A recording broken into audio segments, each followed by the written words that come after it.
एक यात्रा प्रार्थना का। क्या है प्रार्थना? प्रार्थना परमेश्वर से बात करने का, परमेश्वर के साथ संगति करने का, परमेश्वर की सुनने का एक माध्यम है, जिसमें हम उसकी स्तुति करते हैं, अपने दिल की बात अपने पिता परमेश्वर के सामने रखते हैं और उसकी इच्छा के अनुसार मार्गदर्शन भी प्राप्त करते हैं। प्रार्थना यह एक विश्वास और समर्पण का एक महत्वपूर्ण कार्य है, जिससे हम परमेश्वर से निकटता पाते हैं।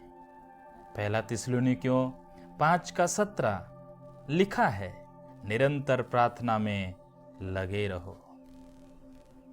क्या आप प्रार्थना की शक्ति को जानते हैं? बाइबल बताती है याकूब 5:16 में, प्रार्थना की शक्ति यह है कि प्रार्थना के द्वारा पिता परमेश्वर असंभव को संभव कर सकते हैं, बीमारियों को चंगा करते हैं, परिस्थितियों को बदल देते हैं। यह विश्वास पर आधारित है। विश्वास के द्वारा जब हम प्रार्थना करते हैं तो परमेश्वर हमारी प्रार्थनाओं का उत्तर देते हैं। प्रार्थना न केवल हमें सांत्वना देती है, बल्कि परमेश्वर से शक्ति और मार्गदर्शन भी प्राप्त कराती है। क्यों प्रार्थना करें? प्रार्थना इसलिए करें क्योंकि यह हमें परमेश्वर के साथ निकट संबंध में लाती है, उसकी इच्छा को समझने और उसके मार्गदर्शन को प्राप्त करने का एक माध्यम है, जिसके द्वारा हम अपने पापों की क्षमा मांगते हैं, उसकी स्तुति करते हैं और अपनी आवश्यकताओं को उसके सामने रखते हैं। प्रार्थना हमारे विश्वास को दृढ़ करती है और हमें परमेश्वर की शक्ति पर निर्भर बनाती है। कैसे प्रार्थना करें? जब भी हम प्रार्थना करें तो प्रार्थना में दो मुख्य बात होना चाहिए, विनम्रता और विश्वास के साथ, यह जानते हुए कि परमेश्वर हमारी हर बात सुनता है। अपने मन की सच्चाई से प्रार्थना करें, दिखावे या लंबी चौड़ी बातों से नहीं, बल्कि ईमानदारी से परमेश्वर की इच्छा के अनुसार मार्गदर्शन और मदद की प्रार्थना करें। वचन कहता है, परंतु जब तू प्रार्थना करे तो अपनी कोठरी में जा, द्वार बंद करके अपने पिता से जो गुप्त में है प्रार्थना कर। कई बार हमारी प्रार्थनाओं में रुकावट आती है। क्या आप जानते हैं वो रुकावटें क्या है? हमारी प्रार्थनाओं में कई बार रुकावट आती है तो उनके मुख्यतः दो बात होती है। यशाया 59 उसका 2 के अनुसार, हमारे पापों के कारण से वो अपना मुंह हमसे छिपा लेता है और हमारी सुनता नहीं है। पहली रुकावट है पाप।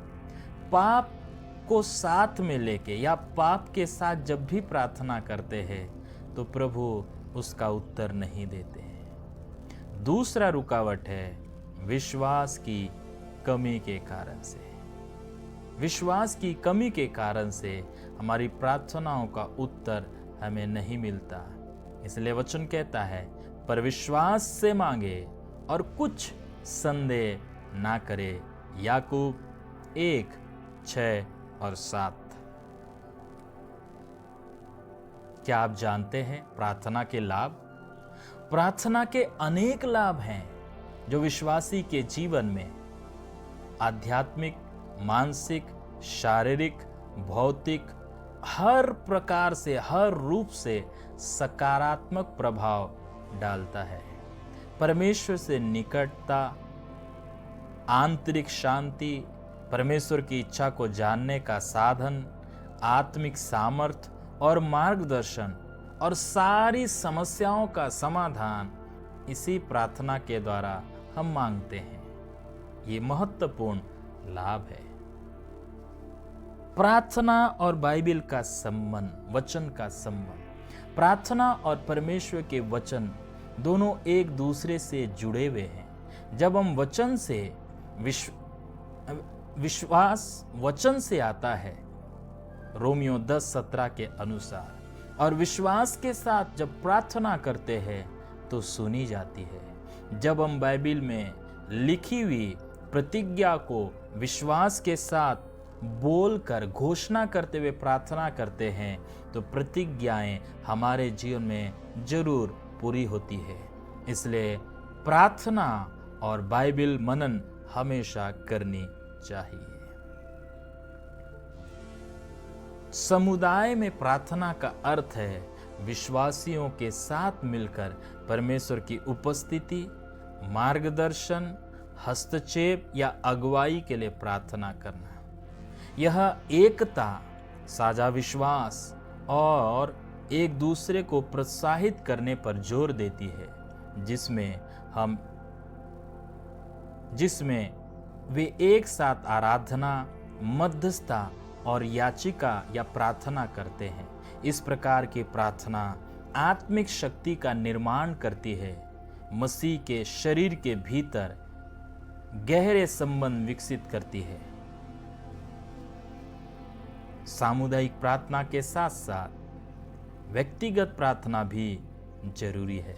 सामुदायिक प्रार्थना का अर्थ है विश्वासियों के साथ मिलकर परमेश्वर की उपस्थिति और मार्गदर्शन और हस्तक्षेप के लिए प्रार्थना करना।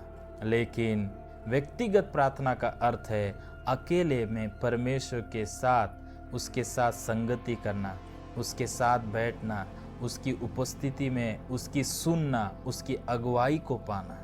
जब हम व्यक्तिगत प्रार्थना करते हैं तब परमेश्वर को जानते हैं।